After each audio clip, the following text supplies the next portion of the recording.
Hello friends, Kavassery Pooram കാണാൻ പോവുകയാണേ.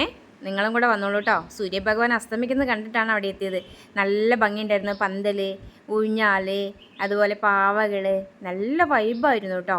പിന്നെ അവിടെ ചെന്നപ്പോൾ പടക്കത്തിന് സമയമായി, 7:30 ആയി. ഞാൻ ആദ്യമായിട്ടാണ് കാവശ്ശേരി പൂരം കാണുന്നത്. അമ്പിളിമാമനും ഉണ്ട് മേലെ. നമുക്ക് വെടിക്കെട്ട് കാണാം കേട്ടോ.